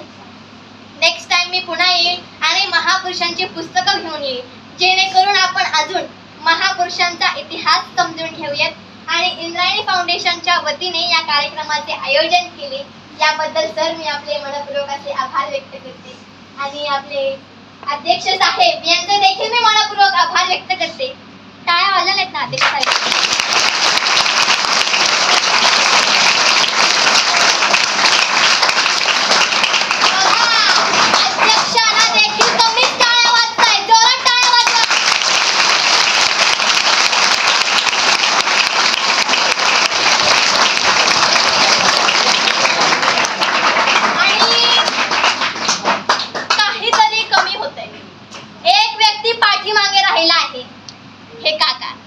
यांच्यासाठी एकदा जोरदार टाळ्या झाल्याच पाहिजे.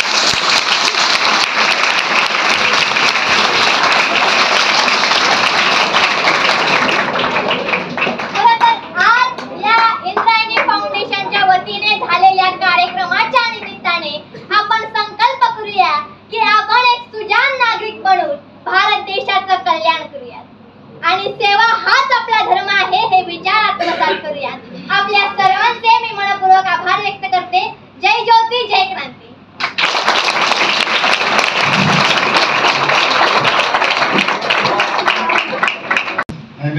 नितीन चव्हाण साहेब, कोणत्या मुलीला तुम्ही इकडे घेऊन आलात?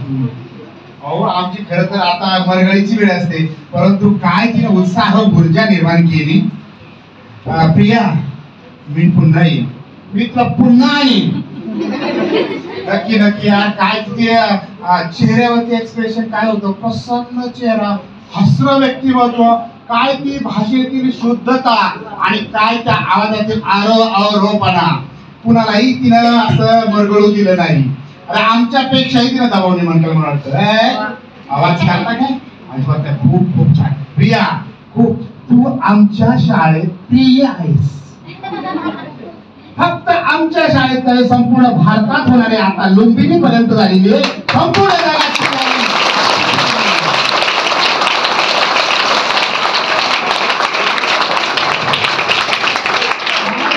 या मुलांना काय हवं आहे? एकच महापुरुष नकोय. तिने अनेक अनेक अनेक महापुरुष तुमच्या समोर ठेवले. तुम्हाला जेवढं पचल तेवढं देण्याचा तिने प्रयत्न केला आहे आणि अजून तुमची पचण्याची जी काही क्षमता वाढली ती मी पुन्हा येईल. वाह प्रिया, खरंच काय ते बाल, ते वय काय तुझं? मी तर अक्षरशः आश्चर्यचकित होतो तुझ्याकडे बघत होतो. वय काय तुझं? कसं तू खेळून ठेवत होती मुलांना. आम्हालाही त्या विचाराच्या तंद्रीत नेलंस. ते बाल वय मुलांना तुला सांगू का, तुला हे ऐकून आमची सगळी ही मुलं मुलींना इन्स्पायर नक्की झाली की उद्या मला नक्कीच म्हणाल सर आपल्या वर्गात प्रियाबद्दलच आज बोलायचं. ही पोरं मला सन्मान नाही आणि तुलाच म्हणजे खऱ्या अर्थाने आम्ही काही काही तुला संदेश पाठवूच नक्की. खूप छान, खूप छान, खूप छान, खूप छान, मस्त. अजून मला खूप असं बोलायचं आहे, परंतु तिकडे चालेल आपल्या अध्यक्षांचं पण भाषण राहिलं आहे. अध्यक्षांना विनंती करतो. अध्यक्ष आजच्या सीता सोनवणे मॅडम, आपणास विनंती, आपण अध्यक्ष भाषण द्यावं. सन्माननीय व्यासपीठ, कार्यक्रमाचे प्रमुख पाहुणे, माझे विद्यार्थी मित्र मैत्रिणी आणि आपल्या आजच्या कार्यक्रमाच्या मुख्य व्याख्याता म्हणजे माझ्यापेक्षा म्हणजे माझ्या विद्यार्थ्यांपेक्षाही वयाने लहान असलेल्या मुलीला मला आदरार्थी संबोधावं लागतं, यातच तिचं यश आहे. माननीय प्रिया नप्ते या मुलीकडे म्हणजे अध्यक्ष भाषण जरी असलं आणि कार्यक्रमाची फॉर्मॅलिटी वगैरे न करता मला उत्स्फूर्तपणे या मुलीचं आधी सुरुवातीला कौतुक करावं असं वाटेल. कारण की भाषणाचे दोन प्रकार असतात बघा. एक असते घोकंपट्टी आणि एक असते डेप्थ मधून आलेलं. आणि हिचं काही वरवरचं भाषण नाहीये. तिथे त्यात जे महापुरुषांचे म्हणजे शिवाजी महाराज, शाहू फुले, आंबेडकर या विचारांचा वारसा आत्मसात करणं म्हणजे खायचं काम नाही. अगदी लोकांचं आयुष्य जातं तरी ते विचार आत्मसात करायला अवघड आहेत. आणि इतक्या लहान म्हणजे अगदी 13-14 वय असेल तुझं बरोबर, इतक्या लहान वयात तिने वाचनातून किंवा भाषणातून किंवा स्वतः प्रयत्न करून हे आत्मसात केलंय. आणि फक्त आत्मसातच नाही केलंय तर आपल्या समोर ती इतक्या उत्स्फूर्तपणे आणि आत्मविश्वासाने मुद्देसूदपणे ते मांडते. हे म्हणजे अगदीच तिचं त्याच्या मागे म्हणजे खूप वेगळं तिचं संभाषण कौशल्य किंवा वक्तृत्व कौशल्य आहे. पण फक्त अनेक आपण व्याख्यान पाहतो की ते फक्त काहीतरी पाठ करून आलेले असतात, एकांगी भाषण करतात. तर तसं न करता तिने वेळोवेळी ऑडियन्स म्हणजे आपण जे काही प्रेक्षक आहोत यांचा उत्स्फूर्तपणे सहभाग घेतला, तुम्हाला खेळून ठेवलं. आणि तुम्हाला प्रश्न जेव्हा विचारत होती तेव्हा तुमच्यातल्या उत्तर येत नव्हती असं नाहीये, पण कॉन्फिडन्स फक्त 1-2 जणांनाच होता. म्हणजे इकडे आर्यन, इकडे रेणुका, बाकीच्यांना येत आहे पण मी बोललो की नको, काय करायचं, कशाला उत्तर द्यायचं. म्हणजे तुमच्यात कमी आहे आत्मविश्वासाची. तर सगळ्यात पहिल्यांदा महापुरुषाचे विचार ग्रॅज्युअली तुमच्यात ते येतील वाचनातून किंवा हळूहळू. पण सगळ्यात पहिल्यांदा आधीच्याकडून शिकायचं असेल तर आत्मविश्वास शिका, एवढंच सांगेल. तर आपल्या विषयाकडे येऊयात. आज आहे आपल्या सावित्रीबाई फुले ज्ञानज्योती यांची जयंती म्हणजे बालिका दिन आपण साजरा करतोय. वेळ कमी आहे त्याच्यामुळे मला थोडक्यातच ओळखायला लागणार. याचं भान ठेवून सभाभान ठेवून मी थोडक्यात ओळखण्याचा प्रयत्न करते. सगळ्यांना जायची घाई झालेली आहे. तर स्त्री शिक्षणाची मूर्तमेढ रोवणाऱ्या ज्ञानज्योती सावित्रीबाई फुले यांची जयंती आपण ही साजरी करण्यासाठी आज जमलो. आणि या निमित्ताने अतिशय उत्कृष्ट कार्यक्रम इंद्रायणी फाउंडेशन यांनी आयोजित केला. सर्वप्रथम त्यांचे आभार. आणि या कार्यक्रमास एक महिला प्रतिनिधी म्हणून, अध्यक्ष म्हणून, खरं तर आमच्या शाळेतील सगळ्यात ज्युनियर शिक्षिका आहे तरी पण त्यांनी मला सांगितलं की तुम्ही अध्यक्ष म्हणून या आणि बोला, त्यासाठी त्यांचे आभार. तर सावित्रीबाई फुले यांचं कार्य 5-10 मिनिटात, एखाद्या तासात सांगण्यासारखं नाही. त्या अत्यंत महान होत्या. त्यांच्यामुळेच मी आज तुमच्या पुढे बोलते. तुम्ही शाळेत शिकताय. ज्या युगात त्यांनी हे केलं त्या युगाची आपण कल्पनाही करू शकत नाही. समानतेचा जे काही वारसा आहे ज्योतिबा फुलेंनी आधी त्यांना दिला की त्या काळात जर एखादा पुरुष मुलींना शिकवायला लागला तर ते तितकं मान्य झालं नसतं. म्हणून त्यांनी आधी आपल्या पत्नीला शिकवण्याचा वसा घेतला. आणि तिने तो आपल्या ज्योतिबा फुलेंचं जे महान कार्य आहे ते समजून घेतलं आणि तो चालवण्यासाठी त्या समर्थपणे त्यांनी तो पेरलेला आहे. आणि अनेक त्यांना संकट आली, त्या कसा अगदी शेणाचे गोळे खाऊन वगैरे शाळेत जायच्या, सोबत दुसरं पातळ घेऊन जायच्या, कधी भिजल्या साडीने शिकवायच्या, त्यातून आजारी पडायच्या. अशा अनेक त्यांनी दुःखद प्रसंग झेलून आपल्याला शिक्षणाचा वारसा दिलाय. आणि त्यातून मग आज आपण पाहतो की स्त्रिया शिकून काय करतायत. महत्वाच्या मुद्द्याकडे मी येते की त्यांचा जन्म कुठे झाला, त्यांनी काय केलं, हे सगळं तर ठीक आहे, हा इतिहास झाला. पण त्यातून आपण शिकायचंय काय. आज स्त्रिया काय करतात शिकून, तर जिथे भिडेवाडा आहे त्याच्या समोर अथर्वशीर्ष पठण याचा वर्ल्ड रेकॉर्ड केला जातो. आणि भिडेवाड्याकडे बायकांना माहिती नसतं की इथे आपली पहिली शाळा उघडण्यात आली होती. म्हणजे शिक्षणाची जिथे मुहूर्तमेढ रोवली गेली त्या जागेची बायांना कल्पनाही नाही. त्या तिथे अथर्वशीर्ष पठणात मात्र व्यस्त असतात. किंवा आज क्रांतिज्योतींची जयंती आहे ही काही कल्पना नसेल. बायकांना माहित असते सावित्री म्हटलं की सत्यवानाची सावित्री, बरोबर. सत्यवानाच्या सावित्रीने काय केलं होतं पुराणातल्या प्रमाणे की आपल्या सत्यवानाच्या यमाकडून प्राण हिरावून आणले. म्हणजे पुराणातल्या कथा पुराणात त्याच्यामध्ये किती तथ्य आहे किती नाही हे ज्याचं त्याला माहिती. पण या सावित्रीने हजारो वर्षाच्या जे जुलमी जोखडा आपल्यात होती दलितांना आणि स्त्रियांना, स्त्री ही ब्राह्मण्य व्यवस्थेतली असली किंवा उच्च जातीतली असली तरी ती दलितच होती. कारण की तिला कुठल्याही प्रकारचे अधिकार नव्हते, ना शिक्षणाचा ना समाजात काही आपली मतं मांडण्याचा. तिला फक्त अधिकार काय, चूल आणि मूल इतकंच. आणि अशा स्त्रिया ह्या तेव्हा उच्चवर्णीय असल्या तरी त्या दलितच होत्या. मग या स्त्रियांना शिक्षणाचं काम त्या जोखडातून जुन्या सगळ्या रूढी परंपरेतून बाहेर आणण्याचं कार्य ज्या सावित्रीने केलं तिला मात्र आजच्या स्त्रिया विसरल्यात आणि त्यांना फक्त लक्षात असते सत्यवानाची सावित्री. मग अशा या स्त्रियांना थोडस जागा करण्यासाठी मी 4 ओळी म्हणून दाखवते. सावित्रीची लेक शिकली शाळा. सावित्रीची लेक म्हणजे शिकली शाळा जिच्यासाठी झेलला शेणाचा गोळा. सनातनांच्या खाऊन शिव्या दिशा उघडल्या तिने या नव्हे. कर्मठांच्या हातून सोडवला समाज गोळा, सावित्रीची लेक शिकली शाळा. लेक तिची आज शिकू लागली, लेक तिची आज शिकू लागली, पोथी पुराणे वाचू लागली. शिकून काय करते स्त्री? ज्याच्या जोखडातून मुक्त करायचं होतं त्यातच शिरते, पुन्हा पोथी पुराण वाचते, परत बंधनात अडकते. आपण मात्र शिक्षणाचा वसा घ्यायचा आहे आणि आपल्या जुन्या पिढीतल्या बायकांनी जरी ते केलं तरी आपण मात्र नव्या दिशेची कास धरायची. पोथी पुराण वाचू लागली, उपासा तापासांना नाही बसला आळा, सावित्रीची लेक म्हणे शिकली शाळा.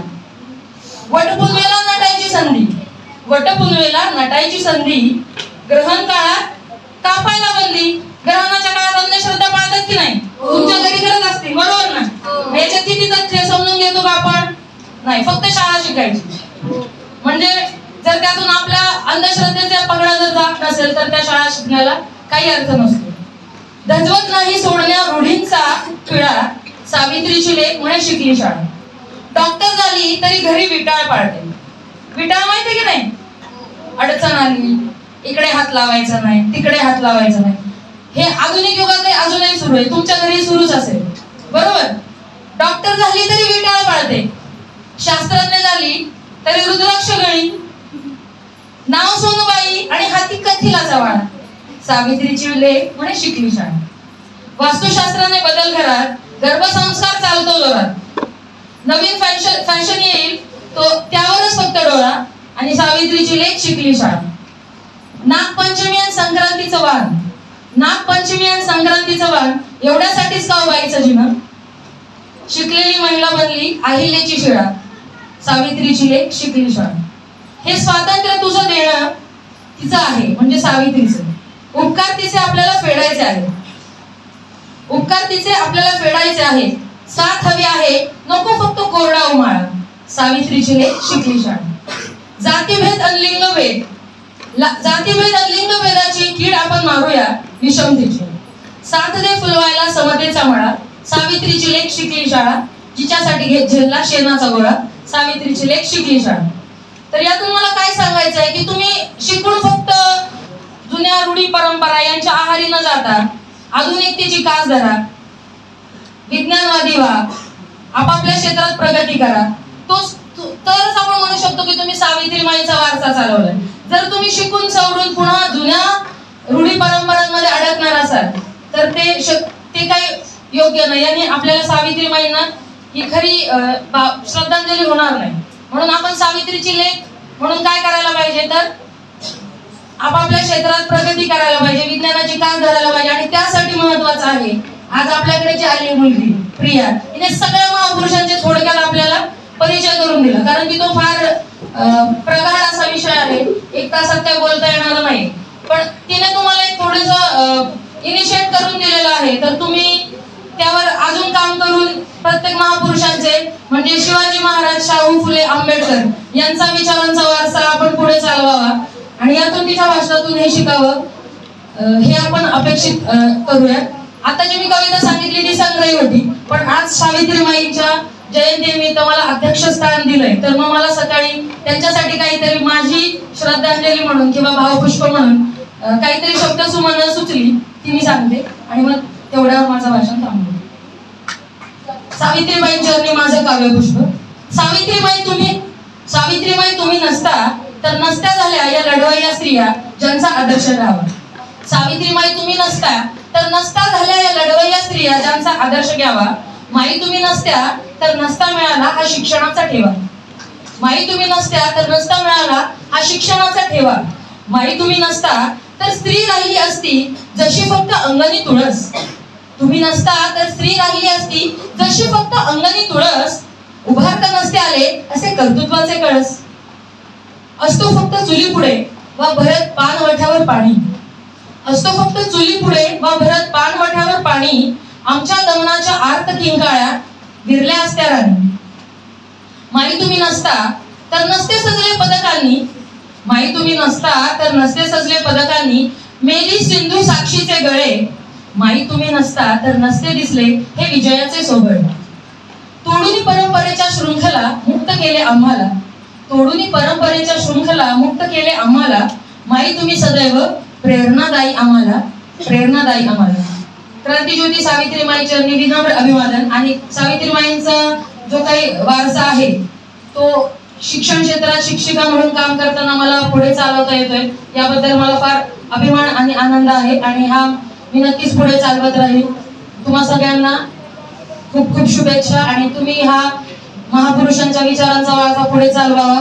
आणि आपल्या व्याख्यात्या माननीय प्रिया ताई यांच्याकडून काहीतरी तुम्हाला आज शिकायला नक्कीच मिळालं असेल आणि त्यात अजून तुमची भर घाला अशा मी शुभेच्छा देते. मला संयोजकांनी बोलण्याची संधी दिली, मला अध्यक्षस्थान दिलं, याबद्दल पुनश्च एकदा आभार. धन्यवाद.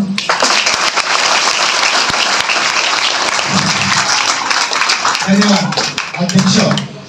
अध्यक्षांनी अतिशय सुंदर शब्दामध्ये आपलं मनोगत व्यक्त केलं आहे. सुरुवातीला त्यांनी विचार तर मांडले, त्याचबरोबर एक आताच्या जीवनावरती वास्तव आणि अवास्तव यातला भेद दाखवणारी कविता सादर केली. खूप छान मॅडम, सोनल मॅडम, अतिशय छान कविता मिळाली. आणि शेवटी तुम्ही स्वराची शब्द सुमनांचा एक वर्षाव आमच्यावरती केला. अतिशय तुमचंही हे भाषण आम्हाला खूप आवडलं, खूप छान. आपण या कार्यक्रमाचं अध्यक्षस्थान स्वीकारलं याबद्दल तुमचं खूप खूप आभार. यानंतर दोन शब्दात मी आभार व्यक्त करणार आहे, नंतर आपण काय समजू. सगळ्यात सर्वप्रथम मी इंद्रायणी फाउंडेशनचे खूप खूप आभार व्यक्त करतो, कारण त्यांनी असा ह्या गोड फुलाला आमच्या शाळेत आणलं आणि ह्या गोड फुलामुळे आपली शाळा सुगंधित झाली. खूप छान. इंद्रायणी फाउंडेशनचे अध्यक्ष आदरणीय नितीन चव्हाण साहेब, उपाध्यक्ष अनिल कदम साहेब, फाउंडर मेंबर अशोक पठारे साहेब, अशोक गाठर साहेब, युवक क्रांती दलाचे राज्य संघटक असलेले आसावरे साहेब, आप्पा आसावरे साहेब, अनस साहेब, त्याचबरोबर स्वप्नील तोंडे यांचे सर्व सहकारी, आपले खूप आभार. नाहीतर या निमित्तानं तुम्हाला कसे आला असता. हो, खूप छान.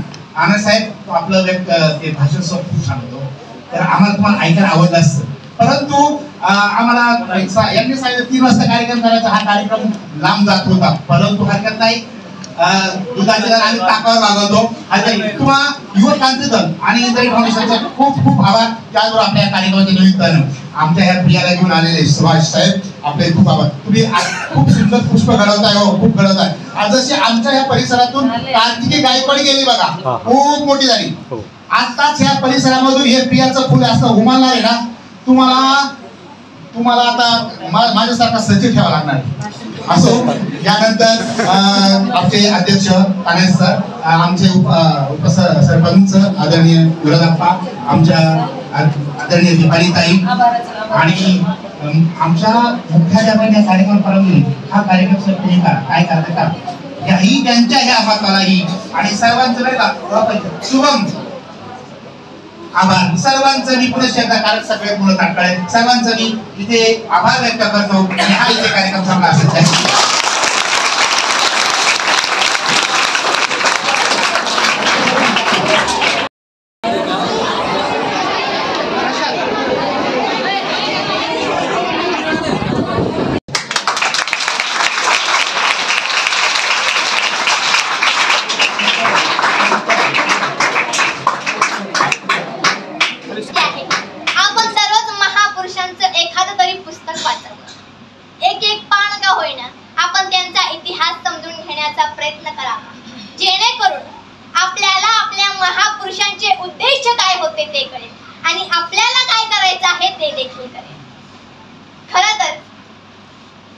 आमचे जेठा साहेब आहेत. खरं तर त्यांनी मला गाडीतून येताना सांगितलं, इंद्रायणी फाउंडेशन या विद्यालयात नेहमीच वेगवेगळ्या कार्यक्रमाचं, वेगवेगळ्या उपक्रमांचं आयोजन करत असते. करते ना? नाही, झोप लागली वेगवेगळ्या कार्यक्रमाचे आयोजन हे इंद्रायणी फाउंडेशन करत असते. खरं तर त्या इंद्रायणी फाउंडेशनचे अध्यक्ष आमचे नितीन चव्हाण सर आहेत. खरं तर त्यांनी ही फाउंडेशन खोलून तुम्हा आम्हाला महापुरुषांचा इतिहास असेल, महापुरुषांचं कार्य असेल, हे वेगवेगळ्या उपक्रमांच्या माध्यमातून सांगण्याचा प्रयत्न केलेला आहे. खरं तर या इंद्रायणी फाउंडेशनचा स्लोगनच आहे, सेवा हाच आमचा धर्म. काय आहे? सेवा हाच आमचा धर्म. तर आपण कोणत्या जातीत, कोणत्या धर्मात न अडकता आपण एकच विचार आपण देखील पुढे आपल्या महापुरुषांसारखं होत करू ना. ज्यांच्याकडे पैसे नाही, ज्यांना शिक्षण घेण्यासाठी, जेवण करण्यासाठी पैसे नाहीत, त्यांना देखील आपण मदत करूयात, त्यांची सेवा करूयात. कारण आपला एकच धर्म आहे, तो म्हणजे सेवा. आणि इंद्रायणी फाउंडेशन आपल्या या स्लोगनच्या माध्यमातून वेगवेगळ्या कार्यक्रमाचे उपक्रम या विद्यालयात करत असते. खरं तर खूप आनंद होतो